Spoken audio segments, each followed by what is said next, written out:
So that's the official answer for the Department of Foreign Affairs, that they have 2.4 officers working on China. I imagine 0.4 means that someone is spending 40% of their time working on China and 60% somewhere else. But that is quite limited. Hello and welcome to Perspectives with Nilo, a regular podcast that brings you news and views from around the world. You can find all of our past episodes on our blog site at pwnilo.com or by searching for Perspectives with Nilo on your favourite podcast app. In July, the European think tank network on China released their latest report on EU-China relations. The report, which is authored by members of 22 European think tanks and research institutions, takes stock of the national approaches to China across EU member states, focusing on areas such as national China strategies, information sharing, use of EU tools, risk analysis, and engagements with Taiwan. For the first time, the report contains a chapter dedicated to Ireland-China relations. It's written by Alexander Davey, who is an analyst editor with MERICS, the Mercator Institute for China Studies based in Berlin. And he's my guest on this extended episode of Perspectives with Nilo. Alex, you're very welcome back to Perspectives with Nilo. I'm very grateful that you're able to join us for this discussion. Thanks very much for having me, Neil. It's great to be back on your podcast. Thank you. To kick off, maybe you can tell us what is the purpose of this ETNC report and how did it come about? Okay, so the European Think Tank Network on China, it's a gathering of China experts from think tanks all around Europe. And each year they'll meet up to see what are the current European China issues, and a report is made each year on a certain aspect of European China relations. And so myself, as part of MERICS, and also being an Irish citizen, saw that Ireland had never been included in this annual report of the European Think Tank Network on China. And so I suggested that I would be happy to write the Ireland report for the first time, and the members of the network voted on that, and they endorsed me to write it. And yeah, over the years, they've talked about, China's Silk Road, the Belt and Road Initiative, Chinese investment in Europe,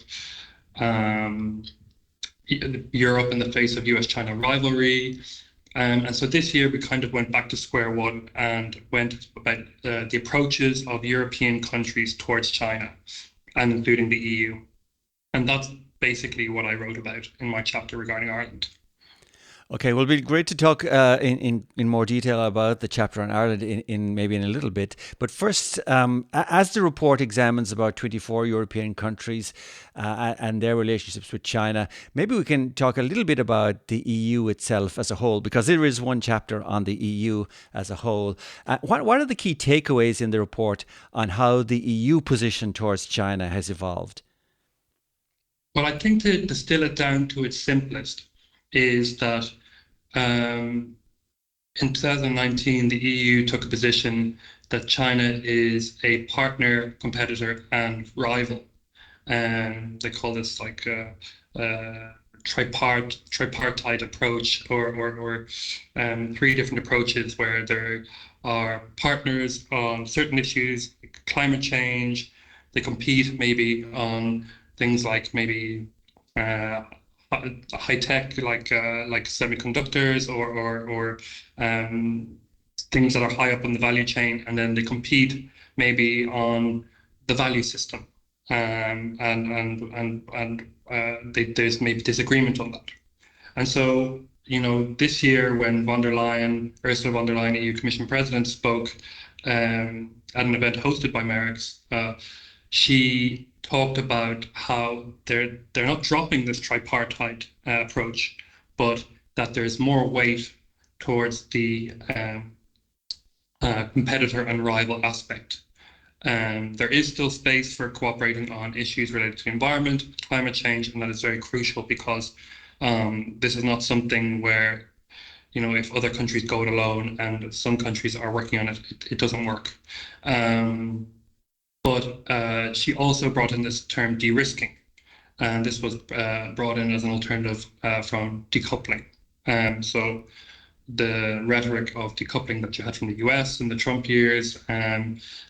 This is a different way for Europe to go its own way about being clear-eyed in its approach to China and finding out where there are risks, certain vulnerabilities, or where there's exposures to reduce and mitigate those, and to maintain a relationship with China in a way that is mutually beneficial, or in a way that where there isn't a massive trade-off for the EU, or that it's not, there's only some aspects being addressed and other things are just being blocked off. It's not the way that the EU wants to approach China. So that was the main takeaway from the EU chapter, and the expansion of the toolbox that the EU has with dealing with certain issues that we deal with China, whether that be related to telecommunications infrastructure, foreign direct investment screening,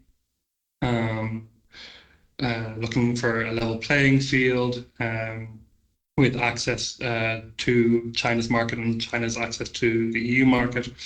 And this toolbox has been expanding and developing, and in a way to address certain issues or to mitigate certain issues that have occurred in the past. And they're really trying to, provide tools and means and ways for EU countries to securitize their relationship with China, and to make sure that that there is a fair interdependency rather than an overdependency in certain sectors. And you mentioned the Ursula von der Leyen speech on EU-China relations back in March. That certainly was a landmark speech for somebody like myself, a China watcher. I heard her say things that I've never heard EU politicians say before. But do you think that has, since then, particularly since that particular juncture, there's been a new awareness about China among EU states, and we see some changes happening, like, for example, Italy having second thoughts on continuing in the BRI, and Germany recently finalizing its own official China strategy. Do you think there's a new awareness now on China within the EU? I think there was a slow change happening even prior to COVID, with the direction that the Chinese government was taking in their centralization of power and leadership, and certain domestic behaviors and patterns within China that did cause issues of concern for European countries and the EU. I think also what accelerated this change was Russia's invasion of Ukraine, with regard to the EU having to reflect on its security, and especially countries that are closer to the borders of Ukraine, and closer to Putin's war, and it made the EU reevaluate its security interests and how it relates to not only Russia but China, and also China's positioning in this war. And so the EU was not happy with China's positioning. It states itself as a neutral stakeholder in this, but there has been no strong condemnation from China of Russia's actions, and that has been a wake-up call for the EU, and it has decided to accelerate its methods for dealing with issues that may emanate from China or may involve China in some way. And so this change has been gradually, it's been gradual, but it has sped up somewhat, and it is a way of making sure that the EU is not caught in a tricky situation or being unprepared in case of something like a trade war again that rises between the US and China, or if anything happens regarding Taiwan or anything, if the war in Ukraine escalates in some way or another. And the advance, I guess, in this strategies and awareness. I mean, how much more work needs to be done to kind of operationalize this de-risking, as it were?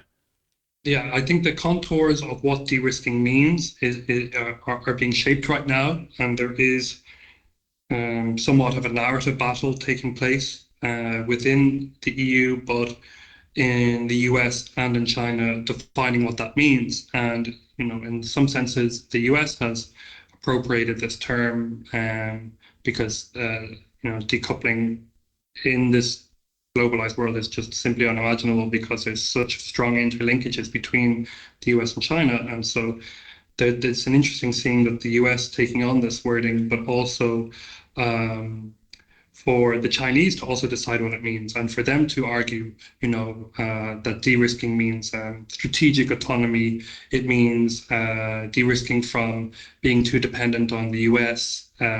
It means about being able to make decisions without pressure from Washington, D.C., as the Chinese see it.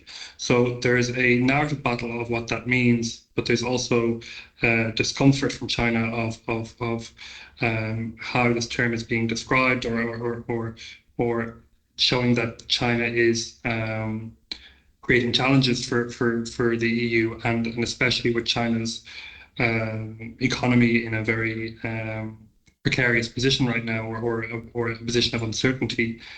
It's within China's best interest for trade to be active and to be going to the way it was before COVID. And so de-risking is something that's not within the best interests of China if it is defined to be a way of managing trade for risks and dependencies as Brussels sees it.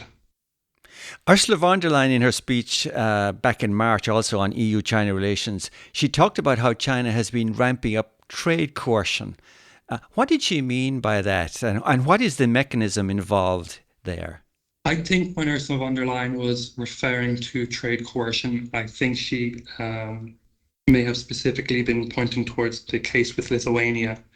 If you read the Lithuania chapter in the European think tank network on China report, it goes into this, but it was mainly as a result of Vilnius deciding to change the name of their Taipei representative's office to have the name Taiwan in its title, meaning that it looks and it quacks like an embassy, and that provoked the ire of the Chinese state. They did not like that, and they told them not to do that. The Lithuanians were steadfast in their decision to do so, and as a result, the Chinese government implicitly or not explicitly, it started impacting the trade between Lithuania and China. Yeah, they pretty much removed Lithuania from their customs lists so that Lithuania is no longer recognized when it comes to trying to import goods to China, which is in contravention of WTO rules, right? Yes. So there were exports of Lithuanian goods that were not making their way into China or past customs. And that wasn't such a major issue because the trade between Lithuania and China is so small, but how it started to expand because you had products coming from Germany, for example, that had Lithuanian components, and they then were not making their way into China. And it was more so countries that were being affected by the secondary consequences of this restriction of Lithuanian goods coming into China. It was impacting other countries, and so you had business associations or industry associations kicking up a fuss saying that this needs to be solved because our goods are being affected. And then it was seen that this kind of restriction of goods entering into China was disrupting trade, and it wasn't being done so in a way that was following rules or regulations, like you said, towards the WTO or any other regulatory bodies, and that was seen as not following the international rules and norms with which we are each country is expected to operate, and that's what I think that von der Leyen was talking about in relation to economic coercion. But also, it must be interpreted as a signal from China that if you do anything to upset the CCP, then, there will be consequences. I mean, implicitly, that's the message, right? Well, yeah. So there's a paradox here where the China or the PRC they advocate for Beijing advocates for this um, multilateral organizations and each country being treated as equal with one each country has a voice and each one should be heard. And when Lithuania decided to open this Taiwan office or embassy, that it did so in a way, or it provoked China in a way that made it not follow the rules and not operate in a way where each country is treated equal or with respect.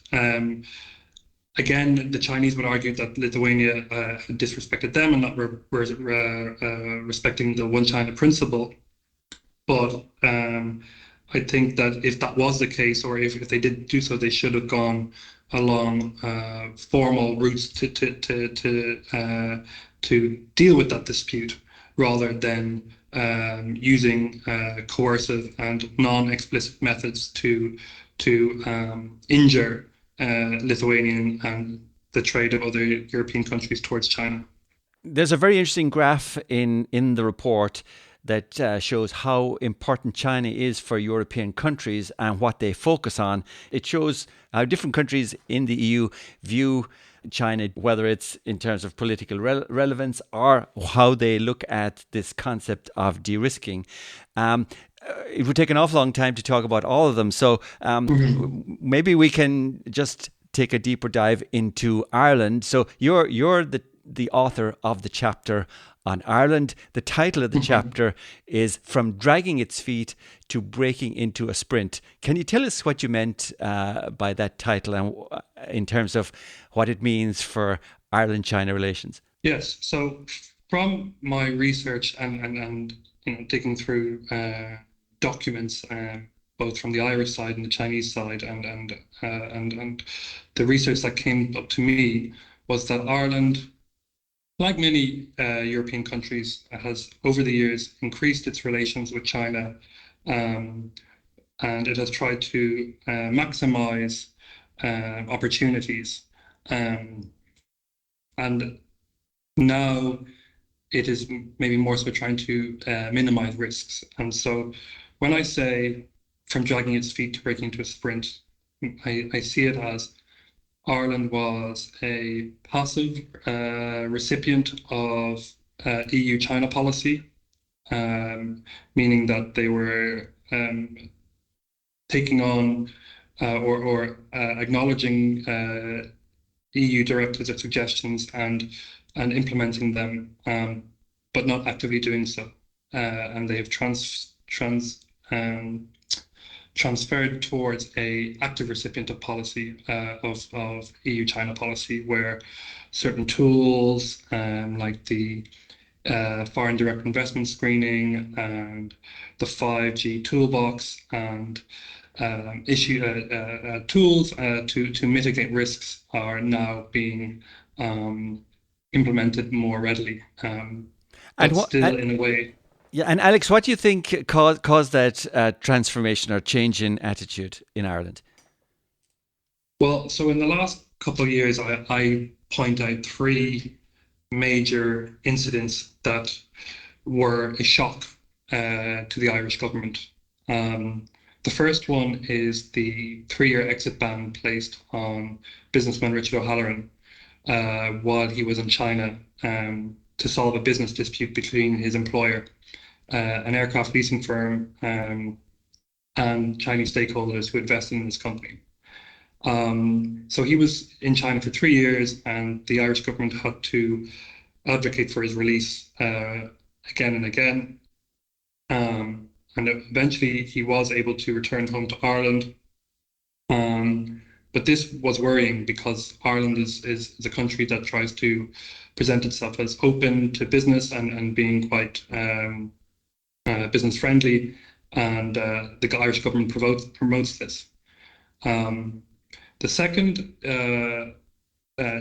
challenge that came up was this Fuzhou police overseas service station that was operating in Ireland without permission of the Irish government. And this was an infringement of Irish sovereignty, and the Irish government immediately called for it to be closed down and was shut in October last year.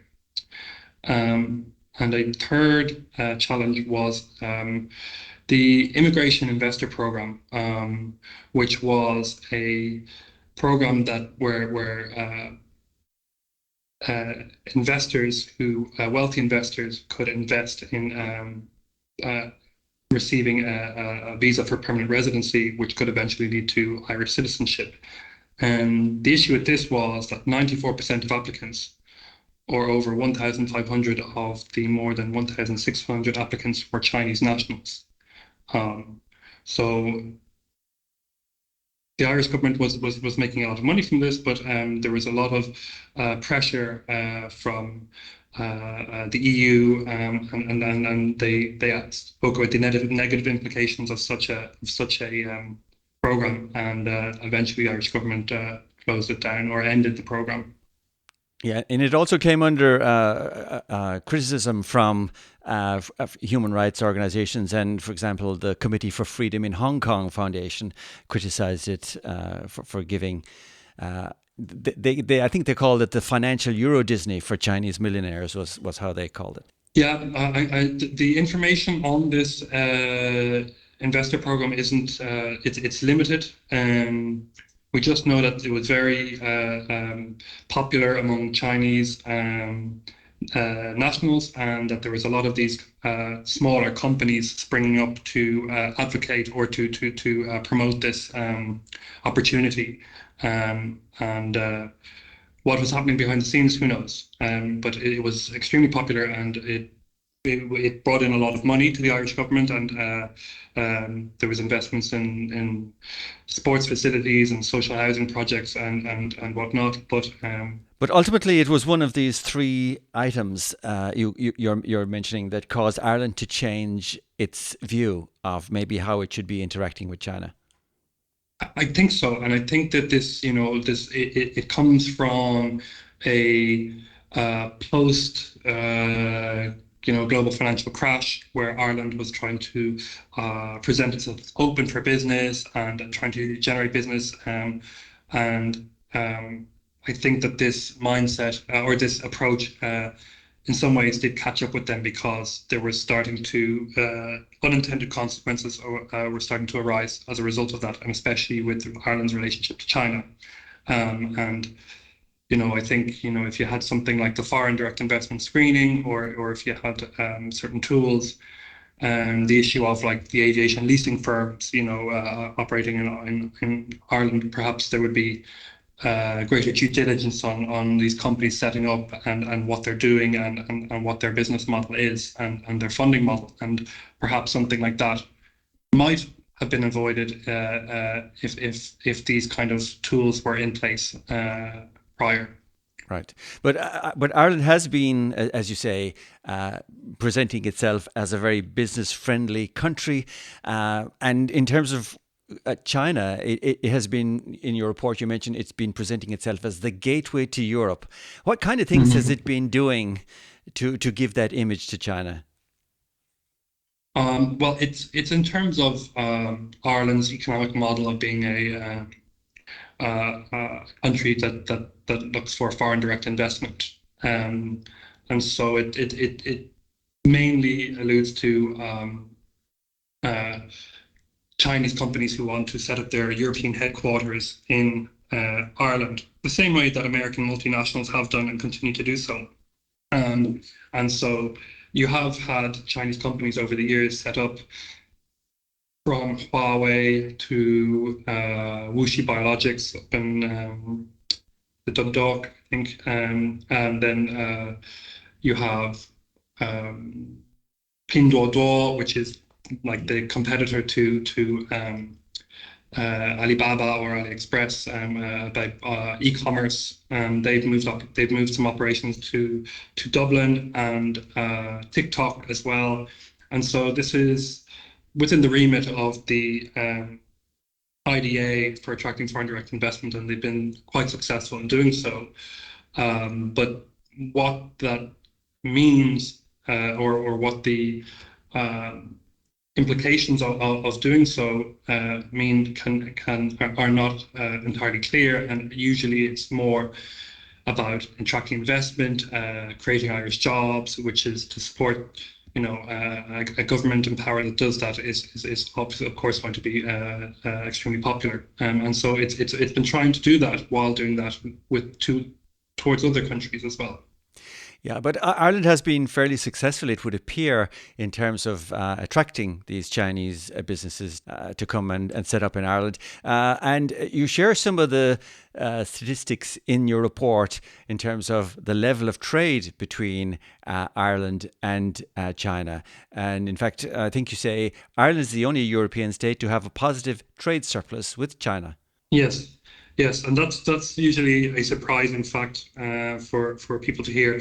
Now, the figures between the Central Statistics Office and Eurostat, the European numbers, differ on this. So one says we do have a surplus, one says we have a slight deficit. But if you compare that to the rest of other European countries, Ireland has, in the last 10 years, typically maintained a surplus, while most other European countries don't. I think maybe in previous years it's Finland maybe that are the other ones that can maintain a surplus. They export a lot of wood and pulp and a lot of these kind of primary resources that China needs for its manufacturing. Sorry, Alex. And what would I believe the surplus was around 700 million in 2022. What kind of products and goods comprise of the trade of Ireland's trade with China? What makes up that? So it's often understood based on the media that Ireland is a big exporter of agricultural produce, and many people have just assumed, or you would see it on the news or whatever else, but actually it's electronic integrated circuits. And for Ireland, it's we're the 14th largest economy in Europe, but within our trade relations with China, we're the 5th largest exporter. And that's of 13 billion euro. And the majority of these exports are these electronic integrated circuits. And while agricultural products only account for 4.4%, so quite a small amount in comparison to the 63% of these electronic integrated circuits or semiconductor chips.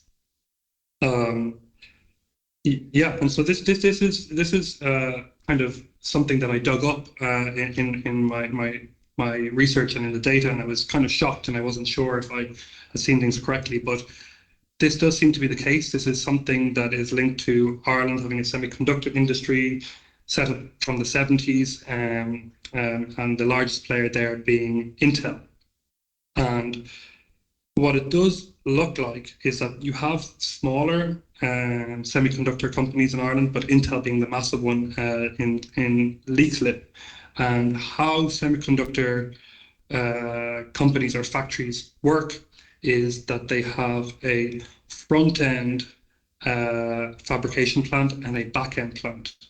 And a front-end plant is where you will have these wafers that are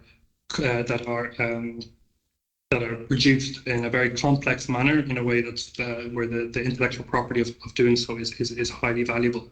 But they are sent to China to these back-end fabrications to be cut. And that's where the term microchip comes from. So these wafers that are the size of a frisbee or a disc are chipped or cut and packaged.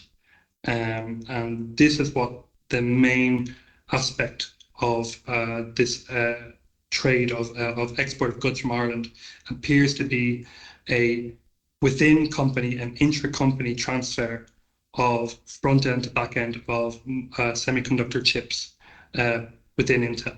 And this whole semiconductor industry has become a very sensitive area, particularly in terms of US China relations recently. So is this a precarious situation for Ireland to be involved in terms of relying on this trade? In other words, what are the risks associated with becoming too dependent on China for trade in this area? Yes and no. I'll say no first, and I'll explain that, because Intel, obviously being an American company that is producing semiconductors in Ireland at their fab in Leixlip, is set up there, with Ireland's corporate tax being 12.5% and with the ability to make large profits. Much of that capital does not stay in Ireland. However, the company produces a lot of jobs. There's a lot of Irish jobs there. There's a lot of linkages through universities and also through secondary industries that are linked on to the to Intel in Leixlip. And also there is income tax and corporate tax coming from that.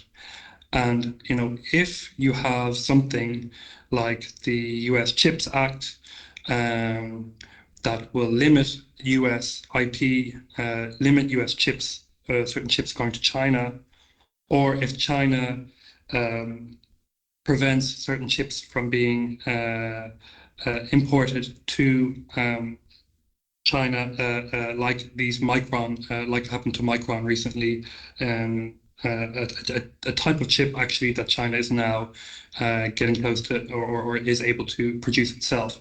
And so, if this whopping export value, it's I think it's close to 7 or 8 billion euro of our exports to China, which is more than half of it, is suddenly stopped because of a US political or a Chinese political decision. That could have enormous consequences for the plant in Leixlip and on jobs and on the business it's running.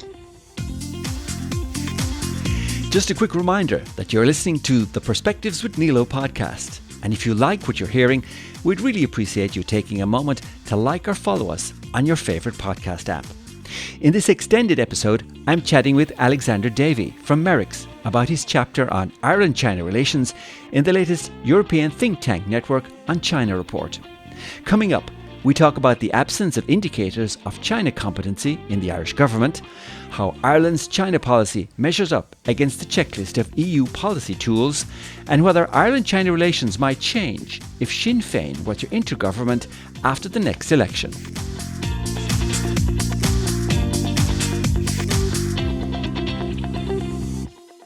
Another interesting point you bring up in the report from Ireland's perspective is that, the majority of Ireland's trade would be with the US. And of course, from a democratic values perspective, Ireland would be very much aligned with the US. And it's interesting that you note in your report that since Brexit, the Irish government has looked to diversify trade-wise and sought out alternative markets to the UK. And this has brought Irish and Chinese trade closer. So Ireland is effectively courting both of these countries, the US and China, who are opponents of each other.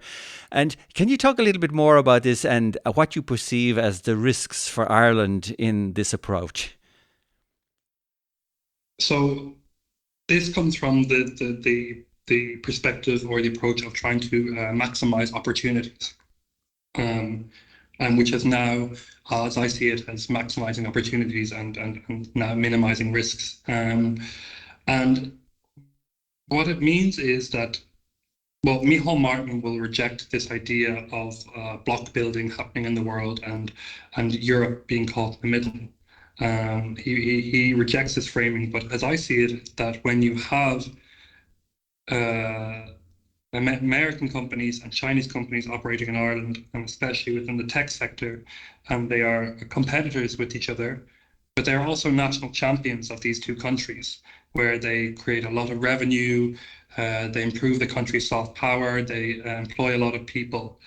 And so Ireland, in that case, from my point of view, has the potential of becoming, or maybe it already is, a site for strategic competition between the Chinese and the US, where the US-China rivalry starts to play out on Irish soil. And you do see this already when we had Mike Pence a few years ago down in Shannon Airport, or down at Shannon, and he made a speech regarding Ireland needing to be wary of Huawei. You had more recently on the sidelines of the Munich Security Conference, Wang Yi, one of China's highest officials, say to Micheál Martin that he hopes Chinese companies will be treated fairly in Ireland. And you have a lot of these issues of regulatory issues and issues where you have strong, powerful companies that are operating within Ireland, and they're competing against each other. And Ireland, as a country that tries to attract foreign direct investment, says the more the merrier. But there are implications to that, and there are risks associated with doing that. And you don't want Ireland to become a rag doll between the US and China, between their competition. And it is the Irish government needs to be very aware of that, and needs to understand and assess what risks it entails by attracting both US and Chinese investment into Ireland. So in the report, you say that there isn't much difference between the positions of the parties in government, for example, Fianna Fáil, Fine Gael and the Greens, as regards the PRC, and that they are each seeking to maximise economic opportunities when in government, while using the EU to both provide cover and greater impact as a united body to criticise China on certain issues. And you also mentioned that, Irish diplomats have stated that they do not publicly confront China over human rights issues, but they bring up their concerns privately and in a bilateral manner. However, this decision not to confront the CCP publicly on issues does seem to lead to some glaring contradictions. And I have a few examples I'd like to kind of share with you to get your feedback. And the first one being, in 2020, Minister Coveney issued a press release criticising the adoption of the national security law in Hong Kong. He issued a short statement supporting the EU position. But if we contrast that to June of this year, where senior CCP official Liu Jianchao, who stands accused of heading up the illegal repatriation of pro-democracy activists who oppose the regime under programs like Skynet and Foxhunt, he was granted access to meet senior Irish politicians. He met with Minister Eamon Ryan, Joe Hackett, who is the Secretary General of the Department of Foreign Affairs, Jerry Buttermere, who is the Shanad Cahirlock, and also members of the Institute of International and European Affairs, the IIEA think tank. And all this according to an article in the Sunday Times. And this is on just around the time when Hong Kong are putting bounties on the heads of 8 democracy activists. So again, in this example, I believe you have, Minister Coveney's short statement contrasting with meeting with the senior CCP official Liu Jianchao, who is accused of transnational repression by human rights organisations such as Safeguard Defenders. Then if we take another example, back in March of this year, again, Minister Coveney, he was then Minister of Enterprise, he agreed to make representations on behalf of TikTok to the European Commission after the company asked him to contact the agency over its decision to ban the app from official devices. And the European Union Commission banned the TikTok app, which they say to protect the Commission against cybersecurity threats and actions which may be exploited for cyber attacks against the corporate environment of the Commission. And this again was covered by the Sunday Business Post back on the 9th of April. If we contrast that with Minister Coveney, Minister Coveney's quick response in support of TikTok, with the slow response of the Irish government in addressing the requirements of the EU 5G security toolbox and Huawei's equipment in Irish networks, which the EU has said, and these are their words, they have strong concerns about the risks posed by certain suppliers of mobile communications equipment to the security of the Union. Again, very fast response by Minister Coveney in support of TikTok, but Ireland seemed to be dragging its heels in terms of removing Huawei's equipment from our networks, which the EU say this equipment is a security threat to the Union. And there were other contrasts also, like Ireland embracing its EU 50 50 years membership of the EU, but it doesn't participate in the EU trade office in Taiwan. So my question to you then, Alex, is isn't there a significant imbalance really when you compare how the Irish government kowtows or appeases China versus how they are adhering to EU policies and indeed protecting Ireland's democratic values? I think that this is there's two issues at play here. One fits in with what I was saying earlier. There's maximizing opportunities and minimizing risks, and the second is related to this clash in being an open country for business and that's supporting trade, but at the same time trying to support the international rules-based order and having a foreign policy based on certain ethics and principles. And these two seem to be coming closer and closer into contradiction with each other, and whereby the Irish government is trying to maximize the opportunities from China while still trying to hold a foreign policy approach that is seen as ethical or supporting, Ireland as a liberal democracy and in alliance with other liberal democracies around the world.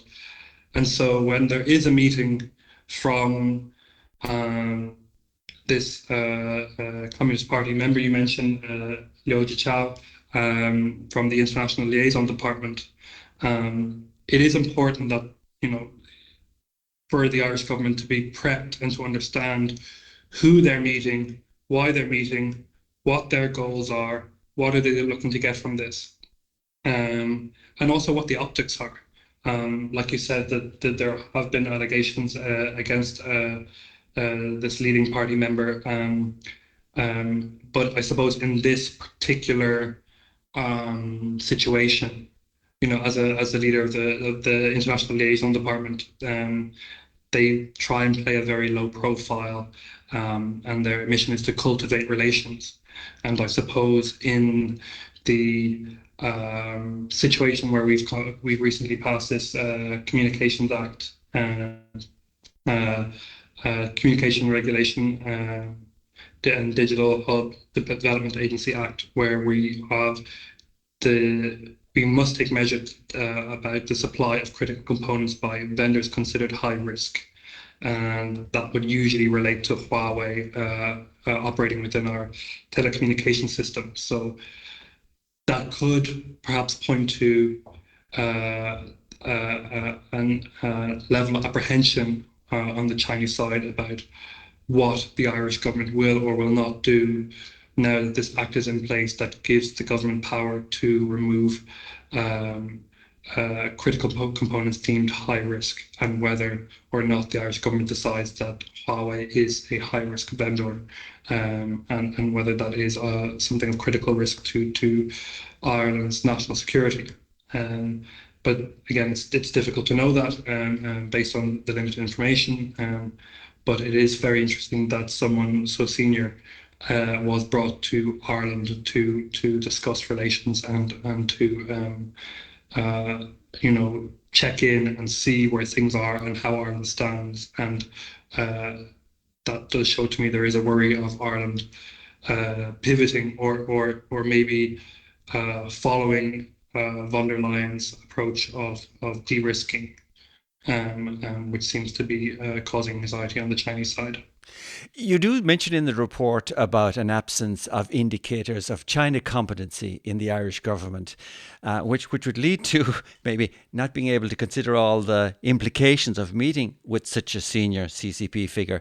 Can you tell us a little bit more about what you meant when you said that in the report, the absence of indicators of China competency? What were the things you saw in your investigation? Well, it was...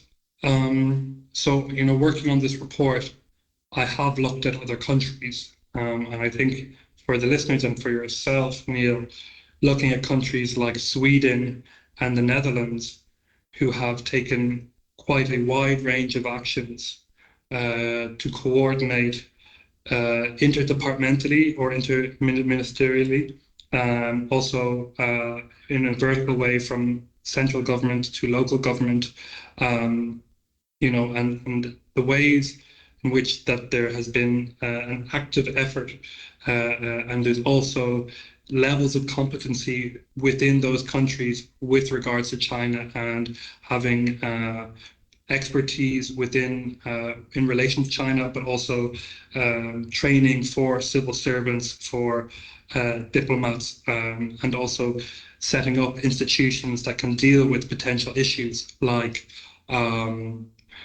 information contact point, where universities in the Netherlands can go to this information contact point to see that if is it okay to sort of some sort of cooperation with certain Chinese universities, or are there risks involved with that? And they have a lot of these institutions which are very useful, and it's not really seen in Ireland. Up until Micheál Martin's speech at the Royal Irish Academy in May, where he spoke about de-risking, there was not much coming out of the Irish government or the Ministry of Foreign Affairs, or Department of Foreign Affairs, I should say, with regard to Ireland's approach to China and with regard to dealing with China. And so I did speak to Department of Foreign Affairs, and they did give me an answer regarding my question about competencies. And just to quote them, they say that the Department of Foreign Affairs Asia Pacific Unit has expanded in the last 10 years, reflecting increased engagement in the region, including the opening of a number of new embassies and consulates. Don't know, so they were supposed to open something in Chengdu or Chongqing, but that never happened. They go on to say there are currently 2.4 officers working on China, one with Mandarin. The department's language strategy has seen more Mandarin speakers recruited in recent years, with a view to providing a greater pool of officers to engage at different career stages on China. So that's the official answer from the Department of Foreign Affairs, that they have 2.4 officers working on China. I imagine 0.4 means that someone is spending 40% of their time working on China and 60% somewhere else. But that is quite limited. What about expertise outside of government, or other independent expertise? Like, for example, I wanted to ask you, is it significant that out of 22 or so EU-wide think tank organisations that contributed to this ETNC report, there's none from Ireland? Most other countries have one or two, but none from Ireland. Yeah. You do. So most of these think tanks from around Europe would be maybe international and European affairs think tanks, and with the exception of maybe somewhere like Sweden, which will have a China-specific think tank. But they all typically have someone focused on China. As far as I'm aware, I don't know of any experts in think tanks in Ireland focused on China specifically, maybe on the wider Asia Pacific region or East Asia. Our experts usually will maybe come from universities. We have a very good historian at Trinity College Dublin, Isabella Jackson, but focuses more on China's modern history. And you also have Alexander Dukowskis from UCD, who focuses on authoritarian regimes. But regarding China itself, there's not so many indicators of specific experts.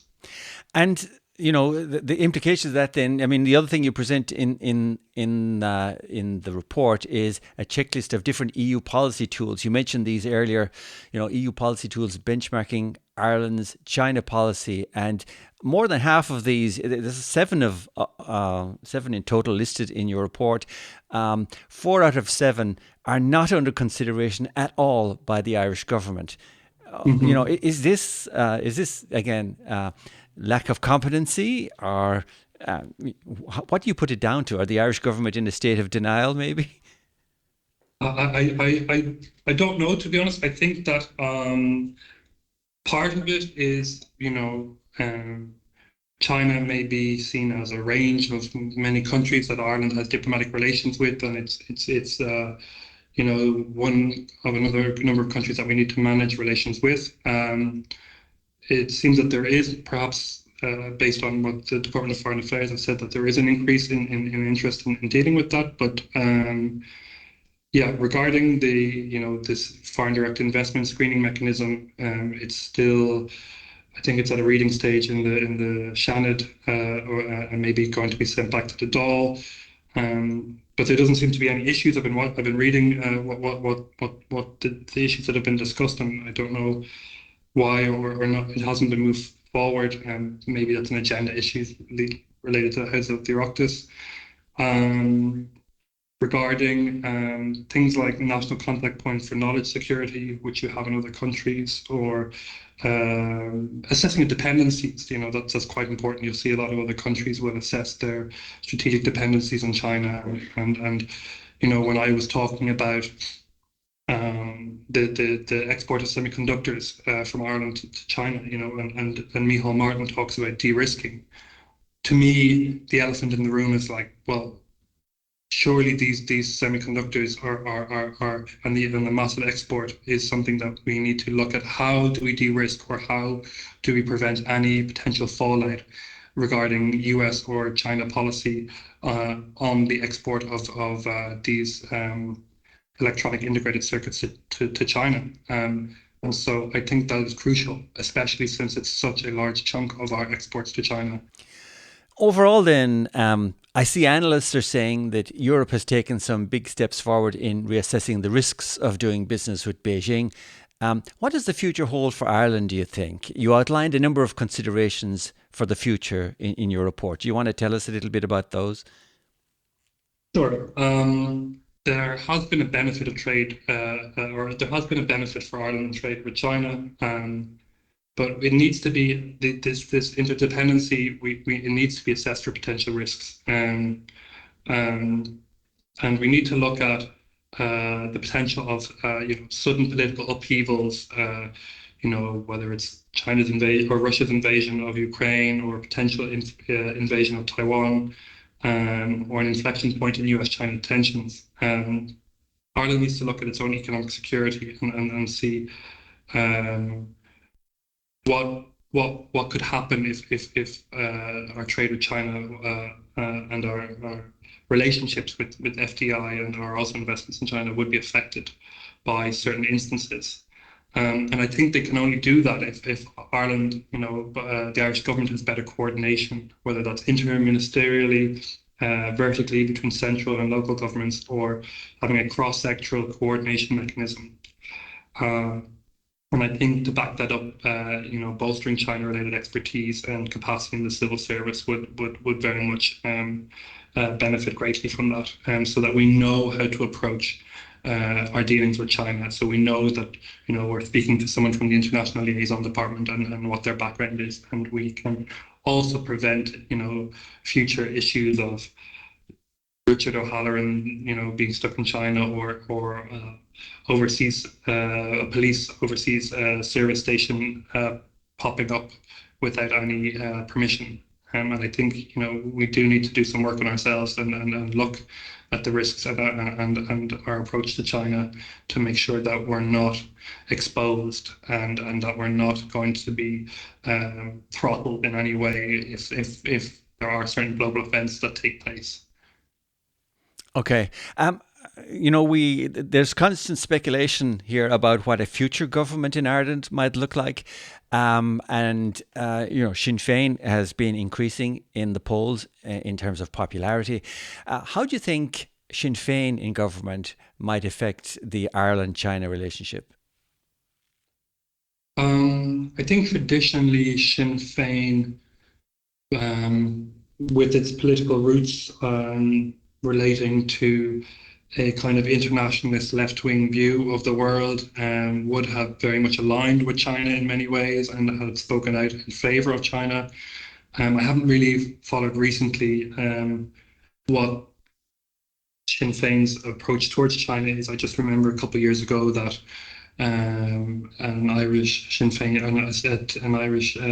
TD did go to the embassy to listen to from the China's ambassador to Ireland's point of view on the protests in Hong Kong, and he listened to that. which I don't know what that means exactly, but the Irish government approach was that there was a crackdown on demonstrations advocating for democracy, advocating for one country, two systems rule to be respected, and for this 50-year transitionary period to maintain the rule of law and the way things were operating. That's supposed to be from 1997 to 2047. So why Sinn Féin TD went to listen to that, I'm not quite sure. But I think a Sinn Féin government may be more open to relations with China, but at the same time, that's why the EU as a supranational institution is, very aware of changes in government, dramatic shifts in government. Well, I mean, like an election will having a dramatic change, and you see that in somewhere like Hungary, or you'll see that in somewhere like Greece, and there is pressure put on by Brussels when there are certain moves made by European countries to try and attract a large Chinese investment or something that could be high risk, which the government in power could be using to boost support and boost its chances for re-election. So there is good oversight on that, and that wouldn't be something I would be extremely worried about. I think there is a overtone window within which the Irish government, no matter what is, can operate, and if it pushes too far, again, we live in a democratic society, that I think there would be a lot of pushback from the Irish people if any political party in power was to do something extremely dramatic or against the status quo in any major way. Alexander Davey is an analyst editor with MERICS, and my sincere thanks to him for sharing his views and insight with us on Perspectives with Nilo. You can find out more about the topics discussed in the interview on our blog site at pwnilo.com, where we've linked Alex's paper on Ireland-China relations, as well as the entire European Think Tank Network report. You can follow Perspectives with Nilo on Spotify, iTunes, or your favourite podcast app, as well as on Instagram and Twitter. And that's where we leave it for now. Until the next time, thank you for listening. Slán agus beannacht.